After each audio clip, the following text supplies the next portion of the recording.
وقتی که مشتک زدی آیا خودت احساس کردی که واحد نژند صدمه دید؟ خودت احساس کردی یا نه؟ من احساس نکردم صدمه دیده، نه که احساس کردم که ضربه در روش سخت رسید، برای که وقتی غلطی چشمشان نگاه کردم چشمشان بالا بود. آسیبشان نمیدونست که من آسیب دیده بود. با خاطر دیدم که او در سخت رسیدش، امی موش سخت رسیدش، در حالتی بسیار بد بود. دیگه چقدر کنترل کرد و خیست. با خدا بسیار چیز هستم، در خیلی حیرت هستم در اون حالت، برای که من 4 تا فای دارم، همشون نکاو کرده هستم. آماتور من 40 تا آماتور دارم، 40 تا آماتور بسیارشون نکاو کرده. وقتی میزدم همین 2-3-4 تا میزدم تسلیم میشینه، تمام میشه. یکی که واحد اومد سخت‌ترین جنگ من همین نکاو، سخت‌ترین من با واحد چی که قدر مشتی سخت میزدم.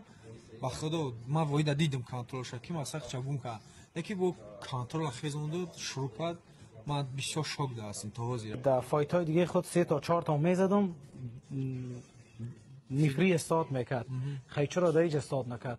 ایش اکنون من شاید همو رفری همو ترینری که مثلا در درون است تجربهش خونه بود، چون که وقتی پیش قبل ما در تئوری میکردم خدمتگار میکردم، هم رفری که ما بود اومد گفت ما رفری تست فریدون یک چند چیزا به تو میفهم پیش سر گفت مهم نیست. وقتی گفت که نکاو میشوی چیز حریف تا نگاه نکنی ما من میکنیم، وقتی چشمات ایسته باشه من میکنه.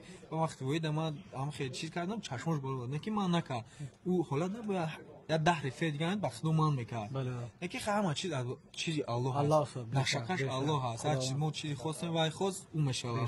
نه که ما مثلا با واحد بخدا گام ندارم، واحد بهترین فایت کرده، مثلا چند نشان داد که من دیل دارم، مثلا تسلیم نمیشم هر چیزا. من میدونم که مثلا تستر با قفس بر بگرده ان شاء الله این تیتل در وزن 77 میگیرم ان شاء الله. بخیر خوشی می قضیه رو خودت واضح بکن. نه با خدا من هیچ کس نه پیسه داده است نه هیچی. من در پی اف چیز گرفتم، کنترکت گرفتم، 2 جنگ بینی 1.5 سال 2 جنگ گرفتم، یک چیچن دادن که چیچن کانسل شد. بعد فکیز فرمان منیجر ما گفت که همین واحد از چیز، ما گفتم که واحد پرسون کنین، ما واحد چون که میشونم واحد پرسون کنه که قطعی ما بجنگم، ما قطعیش میجنگم. اگر واحد قطعی ما بجنگم قطعی واحد پرسون کنه قطعی واحد گفت تمام ما میجنگم. ما گفتم تمام ما میبرم میجنگم، چون که ما واحد ما میشونم. اگر که ما نمیجنگم کنترکت گرفتم در اکتاگون، وقتی کانسلش ما در اکتاگون کردم. وقتی ما اگر روزی هم نمیشیدم با اکتاگون، چون که مرا اکتاگون دیگه چیز میکرد، بدبینی میکرد، دیگه جنگ هم نمیداد. شاید برای که یکم جنگ بود کسی را بتونه قبول کنی چیزا میگم. من با خدا مرا یک از پول دیگه است نه یا چیز دیگه، هیچ دیگه است. با خدا قبل ما گفتم که واحد مرا قبول کنه، من قبولش میکنم.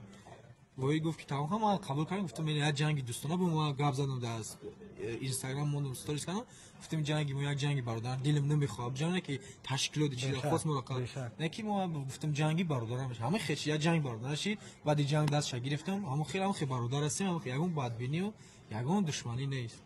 اگر برات پس دوباره ریمنج بده، دوباره کدام گزینه است که برای مبارزه یا میگی نه بس است دیگه تمام؟ بله نه من با خدا دیگر مثلا کاری کردم با همین نه اینکه تنها واحد با یگان فارس با خدا نمیجنگم. همین فارسی که برادرای خودم از ایران، تاجیک، افغان نمیخوام. اگر شاید تیتول باشه 1 میلیون هم بدن مواصل که منیجر داریم با منیجر گام منیجر با چیزی پرزنت و همو تشکیل گپ زدن، من نمیخوام یک خطای فورس بجنگم. یک چیزی بد است با خدا، مقصد با برادر خودت میبریم جنگید بین یک خطی برای چیز برای 5000 یورو 10000 1 میلیون خفگری بر بین ما قطعی واحد زدم. این قدر خلق دوست هم داشت و این قدر خلق هم از پوش گام میزنند. این خیلی اون خیلی گام مثلا در کور نیست. من نمیخوام دیگه که با فور زبون هم که برادرم بجنگم دیم برا هیچ گاه. من این روانش که بتم با واحد نجنگ چیز نمیکنم، نمیخوام بجنگم. بیشتر والا یک چیزی که بخوای مثلا نمالی باز ویدیو را بخاطر واحد نژند میبینه، چی میخوای برش بگویی نظامی جان؟ من چی با واحد نژند گفتم مثلا یک اصاب جدی دید تستر میخوام که با خدا تستر از الله میخوام که تستر شفا بیاوه، شفای کامل بیاوه. تستر با همین قفس بر بگرده و چند نشون تا همین پرچم بالا برداره. و آدمایی هستن که مثلا در تیک تاک ویدیو میبینم میگه تاجیک مثلا از میبرد میکرد باروسی گام زد این خیمه گو قسم به الله اگر هم کسی تماشا میکنه من میبردم باخت میکردم واحد برای ما برادر است افغان همه برادر است مثلا من تماشا میکنم میگه ایخه میگفتن که ایخه قسم به الله ما خیلی چیز نیست مقصد یگون گپ باخت برد چیز میکردم یمو یک چیز است من باختم نزدیکم نقصان چون در برادر من وقتی آماتور می‌جنگیدم می‌باختم با خدا دو سه روز با خدا گریه می‌کردم که چی با ما چیه اینه که من گریه را نزدیک شدم با خدا برای که برادر خیلی نبودم او پرچم فورس را برداشت من پرچم فورس را برداشتم من یک دل نیت دارم یک چیز که همین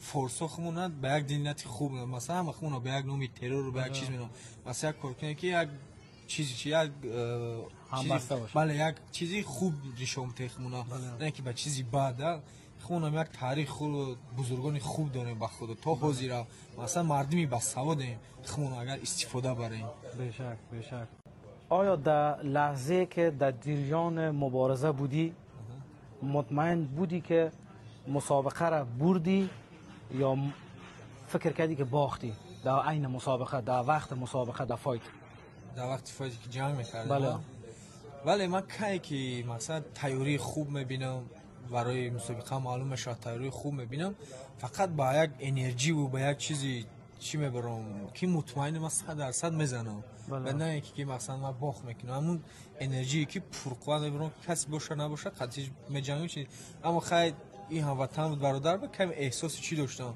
نه که برآمدن خیلی جنگیدم و 1 مینوت 2 مینوت که من با وحی جنگیدم گفتم تمام خیلی مرد می جنگ گفتم دیگه امروز باید من نکاوت کنم نکاوت کردم خیلی دست ما گرفت فی و بسیار قوی چیز دست ما گرفت نخست هم خیلی تاب کردیم نه چیز نیستیم زیر نیستیم چون که در برادر خمون باختیم بشک حالی که به مبارزه فکر میکنی کدام پشیمانی هست که مثلا بگی والا چی کنم چی نکنم پشیمانی همین از یکمش که ما دیگر نمیخواست چرا مثلا دیدم چیزی که پشیمانی است که نمیخوام قطعا واحد بجنگم بله اما مقصد که باید نمیجنگیدم با همین دیومش که وقتی که خیلی اگه جنگ شروع شد وقتی نکاوت کردم من نکاوت خطاگی من همین بود که سراسیمه شدیم سراسیمه میدونه شما چی است سراسیمه شدیم کمی دیگه هم گفتم که باید تمام کنم که من فکرم دیگه در دستم نبود فقط با فینیش بود که خیلی دستم رو گرفت هم خیلی رفت نخواست تپ رفت